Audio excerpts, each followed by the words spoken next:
तब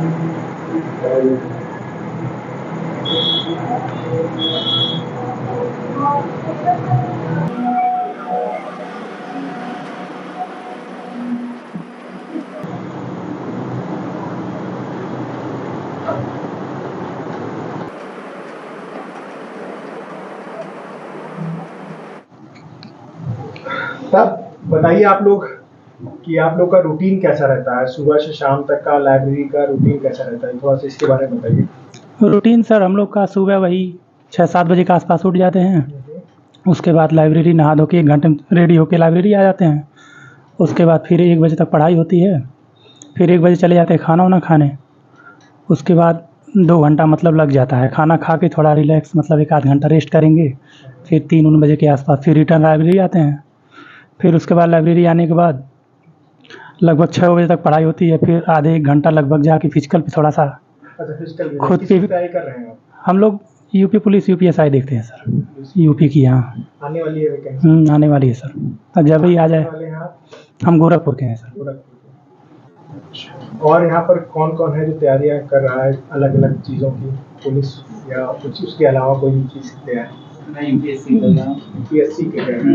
ले लीजिए। कुछ बताइए यूपीएससी के बारे में बताइए, अपना नाम बताइए फिर यूपीएससी के बारे में। सर मेरा नाम शैलेंद्र कुमार पटेल है और मैं यहीं प्रयागराज से हूँ और मैं खासकर डेडिकेटेड हूँ यूपीएससी के लिए। और आपकी तैयारी, आपका दिनचर्या कैसे होता है? सर जब मैं सुबह उठता हूँ तो फ्रेश होकर फिर खाना थोड़ा बनाना पड़ता है, तो फिर खाना खा कर कोचिंग चले जाते हैं। फिर आते हैं इधर 2:30 बजे तक। फिर 2:30 बजे के बाद खाना खा के आते हैं लाइब्रेरी में, फिर यहाँ पे 8 बजे तक पढ़ते हैं। प्रॉपर सुबह शाम तक कितने घंटे की आपके लगभग? सर सुबह अभी सर अभी कुछ डिस्टर्ब चल रहा है, नहीं तो पहले हमारा हो जाता था 14 से 15 घंटा तक। 14 से 15 घंटा हाँ पढ़ लेते हैं। हाँ सर। और कौन है भाई, आप बताएं। नहीं सर, हमारा तो 6 से 7 घंटा ही हो पाता है। 6 से 7 घंटा पढ़ते हैं। सर आराम वगैरह कितना करते हैं? सर वही दोपहर में खाना खाने के लिए जाते हैं तो 1 घंटा रेस्ट कर लेते हैं। 1-2 घंटा। खाने में क्या बनाते हैं पहले ये बताइए, आप लोग खाने का नाम बताइए। खाने में क्या बनाते हैं? दाल चावल दोपहर। सर अब दिन में तो दाल चावल ही बनता है। दाल चोखा। दाल चावल फिक्स है। हाँ सही सर। रहता है, नाश्ता जल्दी हो जाता है। जैसे ये बड़ा फेमस रहा है ना दाल चावल चोखा जो है दोपहर का। और रात की रोटी जल्दी हो रात जाता है, में फेमस भी है। सर सब्जी रोटी दूध रहता है वही। सब्जी रोटी। चलिए तो ये बताइए, तैयारियां जैसे इस समय ऑफलाइन ऑनलाइन क्लासेस जैसे चल रही हैं, तो ऑनलाइन में ज्यादा आप लोगों को मजा आ रहा है या ऑफलाइन में ज्यादा मजा आता है? आप ऑफलाइन क्लासेस किया कि नहीं आप लोगों ने? सर हम हाँ, लोगों ने ऑफलाइन अच्छा रहता है सर। ऑफलाइन में क्या होता है ना कि आपको सारे डाउट क्लियर हो जाते हैं, और ऑनलाइन में सर क्या होता है कि हम पढ़ते तो हैं लेकिन यहाँ पे जो हमारे डाउट्स होते हैं ना लिख के भेजते हैं, तो वहाँ पे जो जांचते हैं तो बहुत समय अगर मिल जाए उनको कमेंट ठीक है, नहीं तो नहीं। ऑफलाइन में क्या होता है कि आपको फेस टू फेस बात करके अपना डाउट क्लियर कर लें तो वो बढ़िया रहता है। ये चीजें होती है तो ऑफलाइन मुझे लगता है ज्यादा बेहतर है। हाँ सर, ऑफलाइन बेटर होता है। बेहतर सर ऑनलाइन भी है। जैसे जो बिगिनर होते हैं, नए नए आते हैं मतलब तैयारी करने, वो एक बार ऑफलाइन कहीं कर लें, अपना फंडामेंटल वगैरह बैच कोई कर लें, उसके बाद ऑनलाइन पकड़े तब उनको बराबर समझ में आएगा। रेडी हो जाए। हाँ बेसिक हो जाने के बाद डायरेक्ट ऑनलाइन पकड़ेंगे तो कुछ थोड़ा सा ज़्यादा प्रॉब्लम आएगा। एक बार अपना ऑफलाइन कर लें फिर ऑनलाइन पढ़ें, कोई दिक्कत नहीं है। घूमने उमने निकलते हैं कि? हाँ क्यों नहीं सर, संडे वंडे को हम लोग जाते हैं, मूवी भी देखते हैं, वो भी ज़रूरी है फ्रेशनेस के लिए। आप बताइए भाई। मेरा नाम आयुष कुमार राय है। मैं गोरखपुर से हूँ और मेरा रूटीन सुबह का रहता है, मैं 7 या 8 बजे के बीच में आ जाता हूँ और फिर दोपहर में खाना खाने चला जाता हूँ रूम पे। फिर 2 बजे या 2:30 बजे के करीब आता हूँ, फिर शाम को 7 बजे तक या 8 बजे तक मैक्सिमम। एसएससी की तैयारी कर रहे हैं? कोचिंग वगैरह किया? कोचिंग ऑनलाइन करते हैं, ऑनलाइन किया? ऑनलाइन ऑफलाइन नहीं किए। ऑफलाइन में ये होता है कि जैसे समय आपका ज़्यादा वेस्ट हो जाता है, ट्रांसपोर्ट में यहाँ से जाने के लिए आने के लिए जो समय बहुत ज़्यादा लग जाता है, इसीलिए दिक्कत होती है। समझ में आता है ऑनलाइन? हाँ समझ में आ जाता है। नहीं समझ में आ जाता है। लाइब्रेरी में कितना समय देते हैं आप? लाइब्रेरी में डेली 7-8 घंटे हो ही जाते हैं। 7-8 घंटे। आप बताएं भाई अपने बारे में कुछ। जी सर, मेरा नाम राहुल कुशवाहा है, कुशीनगर से हूँ। एसएससी की तैयारी करता हूँ। यूपी पुलिस और एसएससी का जो दिल्ली पुलिस है उसको भी देना है। वही सुबह 6-7 बजे उठता हूँ, थोड़ा बहुत नाश्ता वास्ता बनता है, भैया बना देते हैं, खा के तुरंत लाइब्रेरी आता हूँ। यहाँ से 12:30 बजे करीब में जाता हूँ, वही 3-3:30 बजे फिर वहाँ उधर से वापस आता हूँ, वही 8-8:30 बजे तक। कभी बोरियत नहीं होती, मतलब सर वो तो शाम तक एक रूटीन रहता है कि बस पढ़ाई करना है, पढ़ाई करना है। वो तो लगता है सर, लेकिन घर पे भी प्रॉब्लम, वो भी देखना पड़ता है। घर पे भी जाना है, घर पे भी जवाब देना है, और घर से ज्यादा तो अड़ोस पड़ोस को और गाँव हाँ वो तो सही चीजें हैं कि नहीं। हाँ और क्या। गाँव से जो लोग गाँव से रिलेटेड है वो उनके साथ ही फेस करना पड़ता है ना, बहुत ज्यादा दिक्कत होती है, ये चीजें फेस करना पड़ता है। हाँ भाई, आपका लड़का गया था वहाँ पर प्रयागराज, इलाहाबाद गया, ये थोड़ा सा नहीं सर, बहुत फेस करना पड़ता है, इसी की वजह से घर भी जाने का मन नहीं करता है। यहाँ पर सबसे ज्यादा टाइम से कौन रह रहा है? हम बहुत ज्यादा टाइम रह गया हो इलाहाबाद में, प्रयागराज में। वैकेंसी को लेकर क्या कह रहे हैं आप? वैकेंसी क्या आ रही है, नहीं आ रही है, कुछ बताएंगे? वैकेंसी सर आने तो आती है, लेकिन बिल्कुल पंचवर्षीय योजना की तरह आती है। अच्छा, हाँ, ये ज्यादा समस्याएं करती है। चुनाव को मद्देनजर रखते हुए वैकेंसी एक बार आती है, और वही 5 साल उसको खींच के ले जाएंगे। 5 साल के अंदर उसको मतलब ट्रेनिंग वोनिंग पे भेज देंगे। फिर 5वां साल पूरा होने को जब रहता है, चुनाव फिर आ जाता है, चाहे विधानसभा चुनाव हो गया चाहे लोकसभा चुनाव हो गया, फिर वही मद्देनजर रखते हुए फिर से वैकेंसी आएगी, फिर उसी को अपना पंचवर्षीय योजना के तहत एकदम बिल्कुल वही फॉलो करते हैं। ये भी एक बड़ी समस्या बहुत है। बड़ी समस्या है सर, एक बड़ी समस्या, सबसे बड़ी समस्या यही है।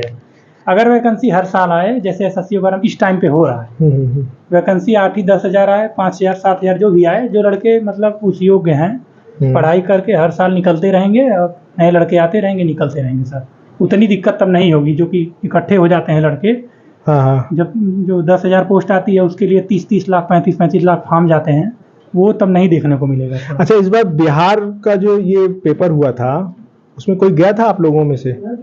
टीचर वाला? बिहार टीचर वाला, जैसे हम बीएड किए हैं सर, हाँ, तो जब प्राइमरी वालों को एलिजिबल से, मतलब एलिजिबल हम लोग थे पहले, हाँ, जब सुप्रीम कोर्ट का ये जब आया भी एक अभी सुप्रीम कोर्ट में जो नोटिस आ गया तो उसमें हम लोग गए नहीं एग्जाम देने। ये भी एक, तो एक इस बार तो बीएड वालों के लिए भी बड़ी, ये समझ लीजिए बुरी खबर है। बहुत बुरी खबर है सर। तो बेचारे मतलब इतने टाइम से करके बैठे हुए थे, आस लगा के बैठे हुए थे कि टीचिंग का आएगा, लेकिन वो तो पूरी तरीके से और क्या, दाल भात खाकर पूरा टाइम एकदम गड़बड़ कर दिया। हम लोग तो मान लीजिए हम लोग के पास अभी ऑप्शन है, एज बचा है अभी, यूपी पुलिस यूपीएससी वगैरह देख लेते हैं।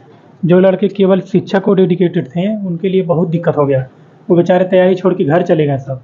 लाखों लड़के ऐसे, कम से कम 20-30 लाख लड़के ऐसे थे सर, वो घर चले गए भाई। चलिए, आप लोग का जैसे महीने खर्च जो होता है, रूम लेकर यहाँ रहते हैं, जी। तो क्या हो जाता है महीने का लगभग खर्च, क्या हो जाता है आपको? सर अगर घर से ना लाएं तो 5,000 तो मिनिमम आ जाएंगे। उसमें रूम रेंट भी हो जाएगा? हाँ, मतलब बहुत, अगर आपके पॉकेट खर्च ज़्यादा ना हो तो। हाँ, मतलब जियो का इस्तेमाल बहुत लोग ना कर रहे हो तो। वो तो है ना, मिनिमम अगर आपको थोड़ा बहुत मार्केट से कुछ खाना पीना हो तो हो गया, नहीं तो फिर नॉर्मल अगर खाना है तो 5,000-4,000 के एक्सप्रेस, 4,000 के आसपास, उससे कम नहीं पाएगा।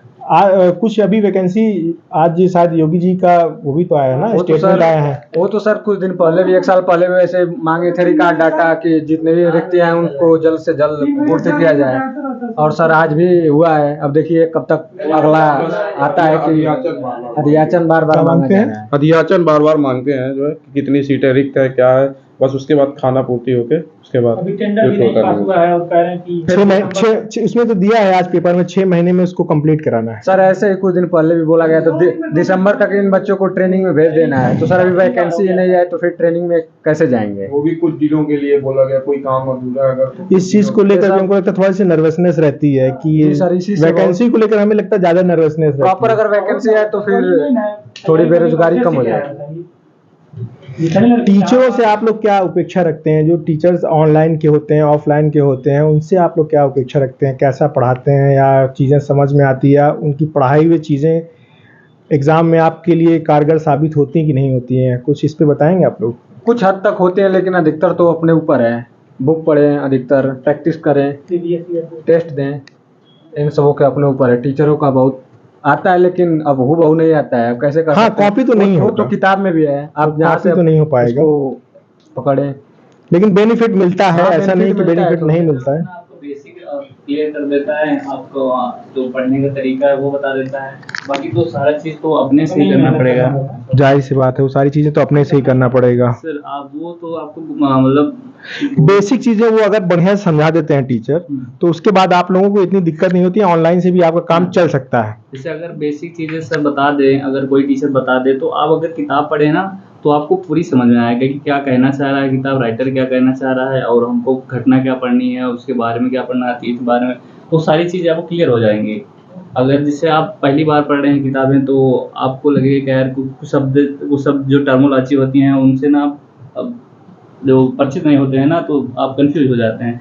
जब पढ़ लेंगे ना, सर से टीचर से पढ़ लेंगे ना, तो आपको सारी चीज़ क्लियर हो जाती है पूरा। तो ये बताइए, जैसे ये जो फ्रेशर आते हैं, नए लड़के जो आते हैं, तो नए लड़कों को ऑफलाइन की जरूरत पहले पड़ेगी या ऑनलाइन की जरूरत पड़ेगी, ये बताइए आप। हम सोचते हैं, जो मेरा पॉइंट ऑफ व्यू है वो है कि सबसे पहले लड़के ना ऑफलाइन करें। ऑफलाइन करें, हाँ, ताकि आपका बेसिक क्लियर हो जाए, और उसके साथ ना जो आपका कंफ्यूजन है वो क्लियर हो जाए। तो आप अच्छे से जाके सर से पूछिए, फिर उसके बाद आज पढ़ लीजिए। आप सबसे पहले नोट्स बनाते रहिए, ताकि अगर दोबारा अगर ना पढ़ना पड़े, अगर पढ़ना भी पड़े तो ऑनलाइन लें ताकि सही हो जाए। आज के समय में सबसे ज्यादा कमी यही आ रही है कि जितने नए लड़के आ रहे हैं उन्हें लगता है ऑनलाइन से ही सिर्फ हमारी पढ़ाई होनी है। हमें लगता है ये कहीं ना कहीं एक नुकसान कर रहा है नए लड़कों के लिए, खास तौर से जिन्होंने ऑफलाइन क्लासेस की हैं वो ऑनलाइन कर रहे हैं सर चीजें को। सर ऑनलाइन में क्या होता है ना, कुछ डिस्टर्बेंस हो जाती है। जैसे कि अगर आप 1 घंटे 2 घंटे क्लास करें, तो आप यूट्यूब खोल लेंगे, इंस्टाग्राम चालू कर लेंगे, तो यहाँ से आप थोड़ा सा ना अपने पढ़ाई के टारगेट से हट जाएंगे। तो ऑफलाइन रहेगा ना, तो आप फोकस बना रहेगा। जब प्रॉपर वे तरीके से कम से कम 3-4 घंटे बैठने की आपकी हैबिट बन जाएगी। नए बच्चों में नहीं होता। हाँ, ये भी एक बड़ा आज के समय में आप ये समझिए कि लाइब्रेरी भी जो लड़के आ रहे हैं वो भी हमें लगता है 1 घंटे ज्यादा बैठ नहीं पा रहे हैं। हाँ, ये बात तो है सर। ये चीजें आप लोग मानते कि नहीं मानते? 1 घंटे ज्यादा वो सीट पे नहीं बैठ पाते हैं।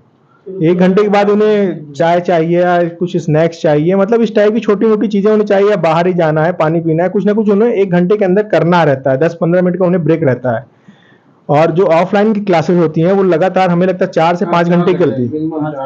ऑफलाइन क्लासेस के थ्रू आपको ना पढ़ने की हैबिट बन जाएगी। उसके बाद आप लाइब्रेरी में जाइए ना, तो सबसे पहले किताबें ले जाइए, और किताब ले जाके वहाँ पर किताब का हैबिट डालिए, ताकि आपको पढ़ने का ना कैपेसिटी बढ़ जाए। ये चीज़ें हैं। लेकिन लाइब्रेरी का आप बताइए अपने बारे में कुछ। सर हम पटना से हैं और हम यूपीएससी की तैयारी कर रहे हैं, और अभी हम करंट में दृष्टि आईएएस से कोचिंग कर रहे हैं। दृष्टि की जरा फीस बताइए क्या है? सर दृष्टि का यहाँ प्रयागराज सेंटर का हम बता रहे हैं, मतलब खाली अगर आप जीएस का कोर्स लेते हैं तो वहाँ पे आपका 1 लाख लग जाएगा अप्रॉक्स। अगर कॉम्बो पैक लेते हैं जिसमें आपका जीएस रहता है, ऑप्शन रहता है, और सीसेट वगैरह सब रहता है, एसे भी रहता है, तो उसका आप 180 लग जाएगा इंग्लिश मीडियम का। और हिंदी मीडियम से तो हम नहीं है, लेकिन उसका कुछ कम लगता है, 10-10,000 उसका 10,000 रुपये माइनस हो रहा है। 1,70,000 1,80,000 रुपये आपकी लग रही है जीएस विद कम्बो पैक, मतलब सीसेट वगैरह सारी चीजें, निबंध वगैरह सारी चीजें रहेंगी उसमें। उसमें एसे भी रहेगा, सीसेट भी रहेगा सब। तो ये 1 साल का पैकेज रहता है, या आपका और भी इसके बाद आप रिन्यूअल वगैरह कराना चाहें तो वो भी हो जाता है? नहीं सर, इसका कोई ये प्रावधान नहीं है, मतलब जो आपका कोर्स खत्म हुआ तो बस वहीं से स्टॉप हो जाएगा। लेकिन आपको उसमें जो जिस क्लास बैच में आप कर रहे हैं तो उसका वीडियो प्रोवाइड होता है, जो आपका 3 साल का वैलिडिटी रहता है, उस वीडियो को आप 3 साल तक देख सकते हैं। अच्छा, ये है कि मतलब ऑनलाइन में आप 3 साल तक उसको देख सकते हैं, तो ये हमें लगता है ठीक है। हाँ सर, ये है कि आपको रिवीजन कि आप अगर वीडियो मिल जाएगी आपको, पूरा ठीक रहता है। और 3 साल तक रहता है, तो आपको अगर कोई बाद में कोई किसी टॉपिक में दिक्कत होता है तो आप देख सकते हैं उसको। नहीं, तब तो ठीक है भाई, क्योंकि सिविल के लिए एक अच्छी खासी टीम चाहिए होती है उसकी तैयारी के लिए, तो वो तो ठीक है। और एसएससी वगैरह का क्या सिस्टम है, कुछ बताइए आप लोग। एसएससी के बारे में तो नहीं पता। क्या यूपी पुलिस या यूपी उसके बारे में बताइए, क्या इसका फीस उसका क्या स्ट्रक्चर है प्रयागराज में? प्रयागराज में सर ऑफलाइन का लगभग 5-6 हज़ार के आसपास अप्रॉक्स लग जाएगा यूपीएसआई के लिए। और यूपी पुलिस तो बुक से भी हो जाएगा, अगर जिनका बेसिक वगैरह क्लियर है वो अपना कर लेंगे, किताब से भी पढ़ के सेल्फ स्टडी से निकल जाएगा वो। लेकिन यूपीएसआई के लिए थोड़ी गाइडेंस की ज़रूरत पड़ती है सर।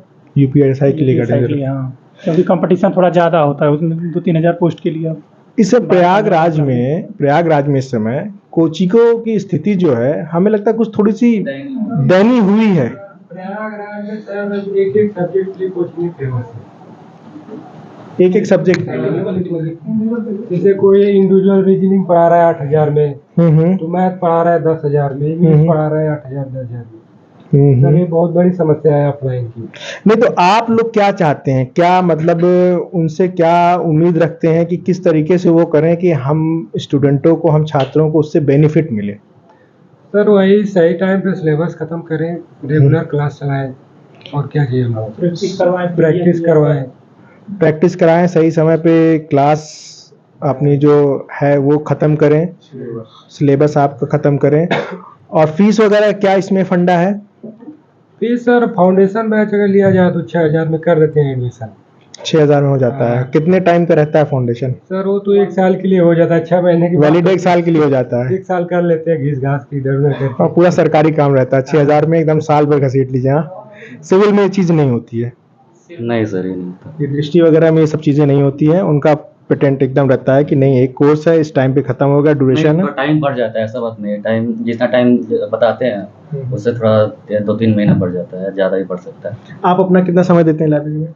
लाइब्रेरी में सर अभी तो मेरा क्लास चल रहा है तो ज़्यादा नहीं दे पाते हैं, तो वही 4 बजे मेरा क्लास रहता है सुबह 11:30 से 2 बजे तक। फिर वही अपना, फिर वहाँ 2 बजे छुट्टी होता है तो अपने रूम पे आते हैं, खाना पीना खा के फिर 4 बजे से लाइब्रेरी। तो आप कभी मतलब हमें लगता है 6, 7, 8 घंटे दे देते हैं आप? 6 घंटे देते हैं, बाकी कोचिंग में टाइम। बताइए, आप अपने बारे में बताइए, आपका नाम अपना बताइए, कहाँ से आए ये बताइए। सबसे पहले मेरा नाम विनय सिंह है और मैं यहाँ समथिंग 6 महीने से कर रहा हूँ, लेकिन अभी कुछ खास नहीं हुआ है। तो मेरी स्टडी जो चल रही है वो शॉर्ट हैंड कर रहा हूँ। तो शॉर्ट हैंड से सबसे पहला मैंने एग्ज़ाम दिया था चंडीगढ़ हाई कोर्ट का, जिसमें से एक्सेल बेस पे था फर्स्ट एग्ज़ाम। तो फर्स्ट एग्ज़ाम तो मेरा निकल गया था। दूसरा एग्ज़ाम था मेरा शॉर्ट हैंड का। आप लोग में से पता नहीं कितने लोग शॉर्ट हैंड जानते हो या नहीं जानते हो। तो उसमें जब मैंने एग्ज़ाम दिया ना, तो मेरा जो फाइनल रिज़ल्ट आया वो मेरा 0.75 से रुका। इसके बाद फिर मैंने एसएससी का एग्ज़ाम दिया। वो क्या हुआ ना कि चंडीगढ़ मेरा था और इसके समथिंग 15 दिन बाद एसएससी का एग्ज़ाम था, तो उसकी वजह से मेरा एसएससी पिछले बार बेकार हुआ। इसके बाद फिर मैंने पटना का एग्ज़ाम दिया, तो पटना में रिटन और शॉर्ट हैंड साथ में था और टाइपिंग स्पीड समथिंग 40 वर्ड पर मिनट मांगा था।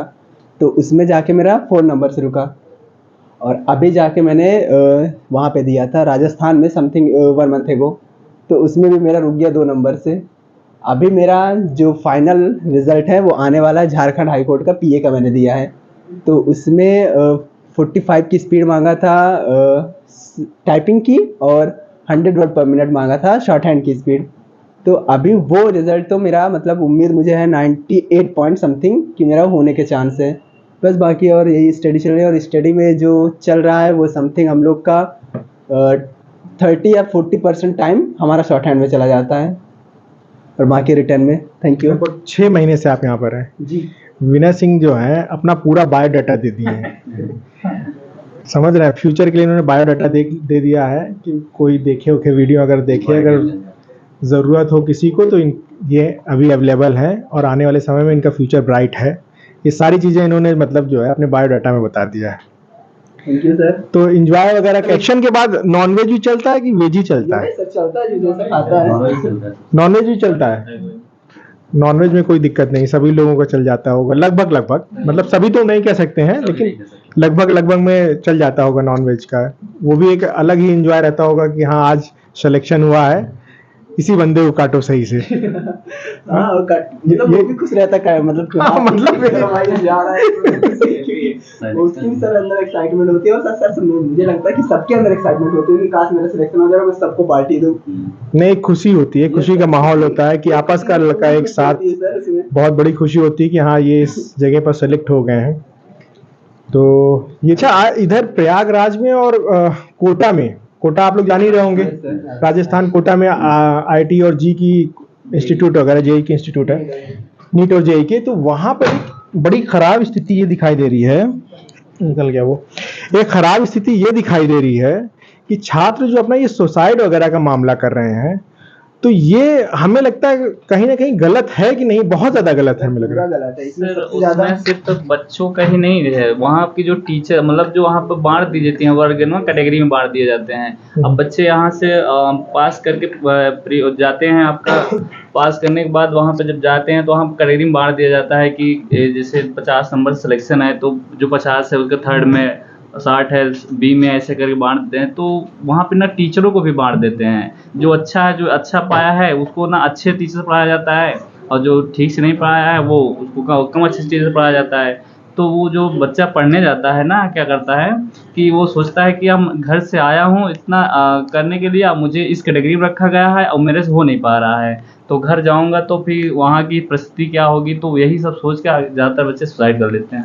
नहीं, ये चीजें प्रयागराज में इधर 1-2 सालों में काफी ज्यादा देखने को मिली है, हमें लग रहा है काफी इधर टाइम पर 1-2 सालों के अंदर काफी ज्यादा देखने को मिली है। जैसे कुछ एरिया हैं आपके, बघाड़ा हो गया, सलोरी हो गया, राजापुर का एरिया कुछ हो गया, इन सब जगहों क्योंकि छात्रों की बहुत बड़ी तादाद है, तिलरगंज हो गया, गोविंदपुर हो गया, इन सब जो बहुत बड़ी तादाद है, तो यहाँ पर ये चीजें देखने को मिलती है। लेकिन ये समझिए कि लाइफ एक बार मिली है और उसको अगर आप ऐसे ही वेस्ट कर दे रहे हैं तो क्या मतलब है? किसी के कहने सुनने से आप लोग को लगता है, आप लोग पढ़ने लिखने के बाद, जो भी छात्र हैं वो पढ़ाई लिखाई करने के बाद भी अगर किसी की बात को अपने दिमाग में रख रहे हैं तो मुझे लगता है ये तो गलत है। सर मेरा मानना है कि यहाँ पे सोसाइटी वाले मैटर में पेरेंट्स का भी बहुत ज़्यादा रोल होता है। वो अपने बच्चों पे मतलब प्रेशर डालते हैं कि नहीं, मतलब जल्दी से जल्दी सिलेक्शन हो, डालना भी चाहिए लेकिन इतना प्रेशर नहीं डालना चाहिए कि मतलब ये सोसाइटी आउट ऑफ कंट्रोल हो जाए। तो पेरेंट्स को कहीं ना कहीं सपोर्ट करना चाहिए, आज न कल होगा ये, तो सपोर्टिव होना चाहिए पेरेंट्स को। नहीं, ये मैं बिल्कुल आपकी बात से सहमत हूँ कि पेरेंट्स को भी सपोर्टिंग होना चाहिए, लेकिन क्या है ना कि बच्चों को भी चीज़ों को समझना चाहिए, छात्रों को इन चीज़ों को समझना चाहिए। ऐसा नहीं है कि 15-16 साल के बाद वो थोड़ा सा उनके अंदर मेच्योरनेस नहीं आती है। अगर उन्होंने ग्रेजुएशन कर रहे हैं, ग्रेजुएशन कर चुके हैं, तो एक मेच्योर पर्सन हो जाते हैं कि नहीं, इतना चीज़ें समझ में आनी चाहिए कि हाँ, पेरेंट्स अगर मुझे कुछ कह रहे हैं तो मेरे अच्छे के लिए कह रहे हैं, ना कि वो अपने अच्छे के लिए कह रहे हैं। बस ये चीज़ें होनी चाहिए, हमें लग रहा है। यहाँ इलाहाबाद में 4-5 हज़ार का मिसयूज करते हैं सब, बहुत ऐसे लड़के होते हैं।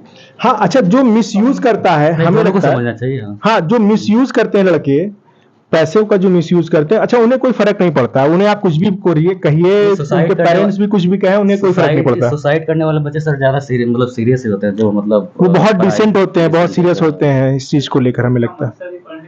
पैसा बर्बाद करेगा, वो कोई फर्क नहीं पड़ता है सर कि सुसाइड वगैरह। सर यही होता है कि गांव वाले बच्चे जो आते हैं वो डिसाइड करके आते हैं कि हमको 2 साल 3 साल में निकालना है, तो जब नहीं पाते हैं ना तो उनके अंदर ना इस मनोवैज्ञानिक दबाव पड़ जाता है कि वो सोचने थोड़े नेगेटिव सोचने लगते हैं कि मेरा हुआ नहीं, अब घर जाऊंगा तो लोग क्या कहेंगे। हाँ, और बगल वाले ताने कैसे मारते हैं, अक्सर आप कहते हैं कि अरे आपका बेटा गया था, क्या कर लिया जाकर। सर इसमें सबसे बड़ा रोल ये होता है कि अक्सर हम लोग एक एग्ज़ाम दे देते हैं, क्योंकि हम 6 महीना या 1 साल की मेहनत होती है। एक एग्ज़ाम दे दिए, उसमें से अगर पहले में नाम आ गया और दूसरे में नाम ना आया, तो उसके बाद नेक्स्ट वैकेंसी कब आएगी, फिर सब उसको फॉर्म कब फिलअप होगा, उसमें फिर उसका एग्ज़ाम कब होगा, ये सोच सोच के सबसे ज़्यादा डिप्रेशन इसी बात का होता है कि अगर मैं अभी पेपर दिया तो उसका दूसरा पेपर कब होगा, उसका मेन लिस्ट कब आएगी, उसमें मेरा नाम आएगा या नहीं आएगा। सबसे इम्पोर्टेंट बात तो यही हो जाती है, क्योंकि जो घर वाले होते हैं या जो पास पड़ोस के लोग होते हैं ना, उनको तो ये नहीं दिखता कि वहाँ पे वैकेंसी कब आ रही है या कब रिजल्ट आ रहा है, उनको बस टाइम दिखता है कि हाँ 2 महीने हो। नहीं, ये बात सही है। अब 5 साल में एक बार मौका मिला आपको, दे दिए आप एग्जाम, इंतफाक बस नहीं हुआ अगर, तो 5 साल के बाद आप या तो आपकी एज खत्म हो जाएगी सर, उस काबिल आप बचेंगे ही नहीं, पहली बात। नहीं एज खत्म होगी तो 5 साल आज के समय में मुझे लगता है, जहाँ तक मुझे ऐसा लग रहा है कि जो डिजिटल एक माहौल बना हुआ है, तो इसमें क्या जरूरी होती है पेरेंट्स के लिए भी, मैं आप सिर्फ छात्रों की बात नहीं कर, पेरेंट्स को भी मैं कह रहा हूँ कि इन्वॉल्व कर रहा हूँ कि पेरेंट्स को भी ये क्या कंपलसरी होता है कि नहीं, मेरा बच्चा जो है वो सिर्फ गवर्नमेंट जॉब ही करे, क्या ये कंपलसरी होता है? सर वही बात है ना कि इतना प्रेशर नहीं डालना चाहिए। पढ़ाई के अलावा भी बहुत है, जो मतलब बहुत सारे लोग हैं जो उनका सिलेक्शन नहीं हुआ, लेकिन उसके मतलब अदर सेक्टर में वो मतलब बहुत बड़ा नाम कमाया। वही मैं कह रहा हूँ, आज के समय में ये जरूरी तो नहीं कि आपको सरकारी जॉब ही मिले, ये तो जरूरी नहीं है ना। स्किल की काफी चीजें हैं, उसमें आप प्राइवेट सेक्टर में भी जा सकते हैं, प्राइवेट जॉब भी कर सकते हैं, काफी चीजें हैं, ऐसा नहीं। और प्राइवेट जॉब मुझे लगता है कहीं अच्छी है, अगर आप एक अच्छे लेवल पे जाते हैं प्राइवेट जॉब के लिए ना सब फैकल्टी नहीं मिल पाती है। जैसे अब मिडिल क्लास के जो बच्चे होते हैं उनको अच्छे खासे पैसे की जरूरत होती है। तो किसी अगर कोई आप जॉब करने जाएंगे तो आपको एक चीज के लिए अच्छा तरीका जो करने जा रहे हैं उसको अच्छे तरीके से आना चाहिए। तो आप ना किसी कंपनी में जाएंगे सीखेंगे तो वहाँ पैसा भी लगता है सीखने के लिए, ऐसे नहीं चले जाते हैं। और मिडिल क्लास की जो फैमिली होती है ना वो पैसा इतना अफोर्ड नहीं कर पाती है। नहीं, मैं ये नहीं कहता कि आप टॉप पे जाइए, लेकिन ऐसा भी नहीं है कि प्राइवेट सेक्टर में आपको ये ज़रूरी हो कि आप कहीं जाइए, सीखिए, उसका अलग से पेमेंट करिए, ऐसा भी नहीं है। और अगर होता भी है तो 10,000, 20,000, 50,000 रुपये अगर हो भी रहा है तो आप ये बताइए, आप सिविल के लिए जैसे अभी आपने बताया कि आप 1,80,000 रुपये दे सकते हैं तैयारी के लिए, तो 50-60,000 रुपये अगर आप कहीं दे रहे हैं, आपका फ्यूचर बन रहा है, तो उसमें हमें नहीं लगता कोई बुराई है।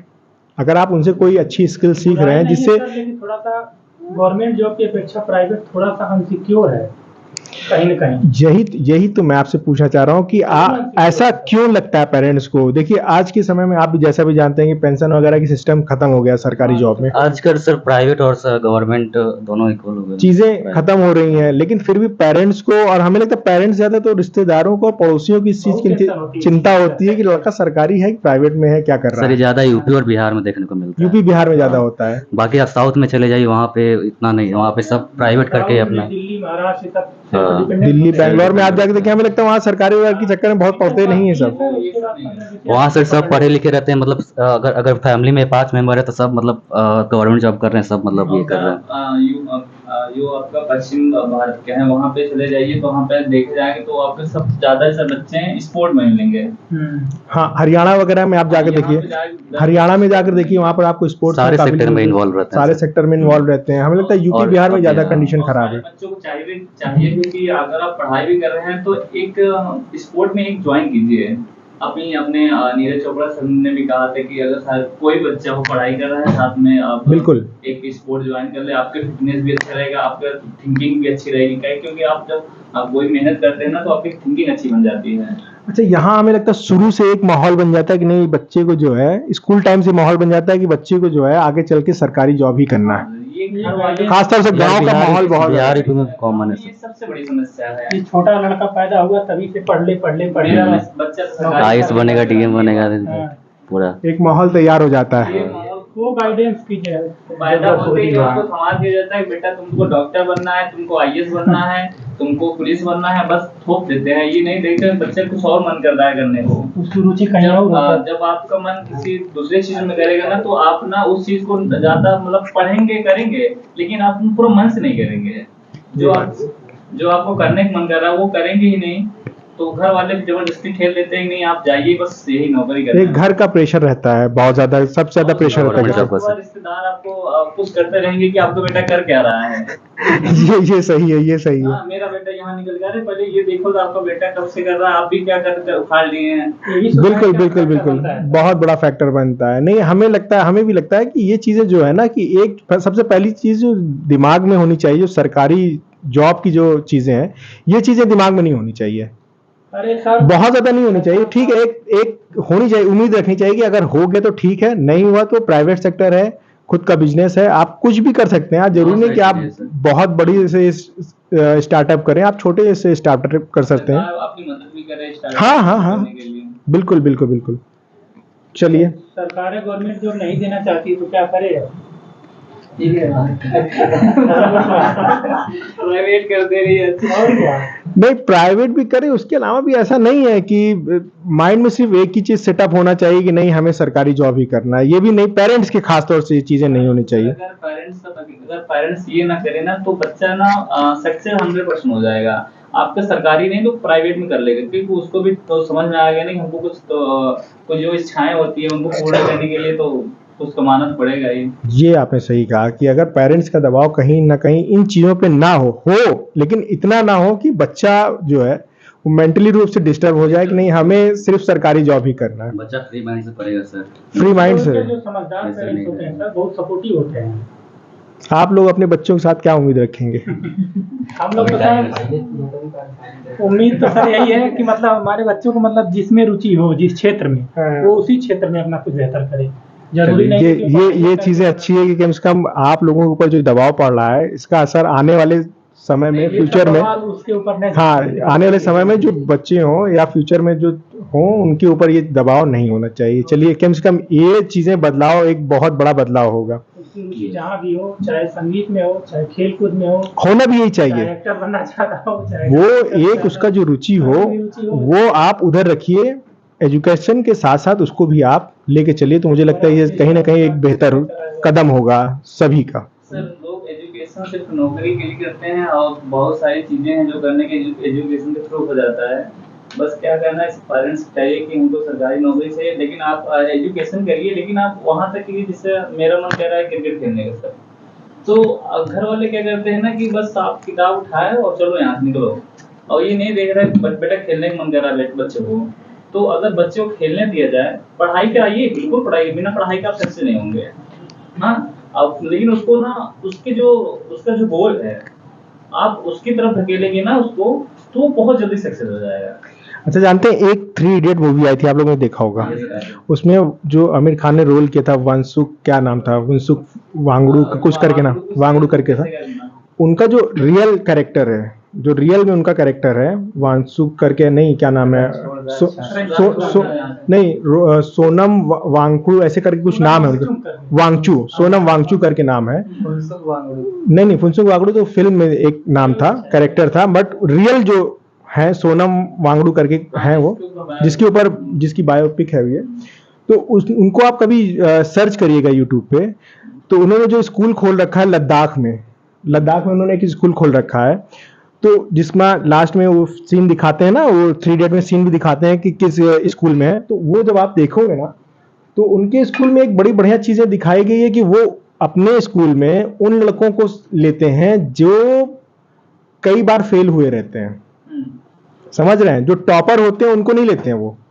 टॉपरों के लिए तो कहते हैं आपके लिए है जगह, इंडिया में बहुत जगह हैं। जो फेलियर्स होते हैं उनको वो, जैसे अगर आप 2 से 3 बार फेलियर हैं तो आपको वो पहले लेंगे, फिर दूसरे वाले को लेंगे, फिर 1 साल वाले को लेंगे, ऐसे वो लेते हैं। ये मतलब उनका इंटरव्यू जो आप देखेंगे ना तो आप हैरान हो जाएंगे। उनका स्कूल में सिस्टम ऐसा है कि जो चीज़ें आपको नहीं समझ में आएगी वो चीज़ें ये नहीं कि पढ़ाएंगे, वो प्रैक्टिकल करके करवाते हैं वहाँ पर सारी चीज़ें। आप कभी जब सर्च करिएगा तो उसमें दिखाया कि जिसको जो ज़रूरत है, जो नीड है, जिस फील्ड में नीड है, वो काम करे। तो वो इकलौता ऐसा हमें लगता है इंडिया में स्कूल होगा कि जहाँ पर फेलियर लड़कों को लिया जाता है, ना कि टॉपर को लिया जाता है। फेलियर तो सर अभी इलाहाबाद में आप जो लड़के ज़्यादा टाइम से रुक गए हैं, किसी वजह से उनका सिलेक्शन नहीं हो पाया है, गांव में जाते हैं तो गांव वाले देखते हैं जैसे वो लड़का कितना बड़ा अपराध कर दिया हो, ऐसे नजर से देखते हैं उसको। सब सही बता रहे हैं सर, उससे बोलना नहीं चाहते हैं सब, गांव का भी थोड़ा सा माहौल जो है अभी टाइम लगेगा, जैसे आप लोगों ने अभी विकसित नहीं हुए हैं, मतलब लोग की अभी, हाँ थोड़ा सा टाइम लगेगा, लेकिन जहाँ एक बार वो वहाँ पर एजुकेशन की एक अच्छी, अगर आदमी शिक्षित हो गया, कोई भी लड़का शिक्षित अगर हो गया सर, वो किसी भी क्षेत्र में जाकर कुछ न कुछ बेहतर करेगा, वो 100% तय है, जान लीजिए। जाहिर सी बात है, अगर आपने एजुकेशन हासिल किया है और आप यहाँ पर बैठ के लाइब्रेरी में भले ही 10 घंटे 12 घंटे पढ़ रहे हैं, उसमें 1-2 घंटे एंजॉय भी कर ले रहे हैं, 5-6 घंटे अगर आप पढ़ रहे हैं, प्रॉपर वे में अगर आप पढ़ रहे हैं, तो जरूरी नहीं कि आपको सरकारी नौकरी मिले। आप जिस भी फील्ड में जाएंगे वहां पर कुछ बेहतर होगा, ये चीज तो कंफर्म है कि कुछ ना कुछ नया होगा और बेहतर होगा। चलिए, और कुछ बताना चाहेंगे? नहीं सर, चले बंद के जाए अब। तो चलिए भंडारा खाने जा रहे। अच्छा हाँ यार, पहले ये बताओ भंडारा का क्या सिस्टम है, पहले ये बताओ आप लोग, ये तो बताया नहीं आप लोगों ने। भंडारा का यहाँ पर जो है प्रयागराज में, इसमें बड़ा बढ़िया सिस्टम चल रहा है, बहुत क्रेज है, मतलब वहाँ ज्यादातर बच्चे ही दिखते हैं, बच्चे सारे स्टूडेंट रहते हैं। और मुझे लगता है कि इसी के कारण खाना बनाना नहीं पड़ता है सर, एक समय खाना मिल जाता है तो बनाना नहीं। अरे मैं देखता हूँ करीब 300-400 की लाइनें लगी रहती हैं। खाली स्टूडेंट देखेंगे सर। अच्छा यहाँ आज भी भंडारा हो रहा है, तो आज आप लोग भी सब भंडारा खाएंगे? अच्छा सभी लोग वहाँ गए हैं, अब आप लोग भंडारा के लिए जा रहे हैं। चलिए एंजॉय करिए आप लोग भंडारा का, और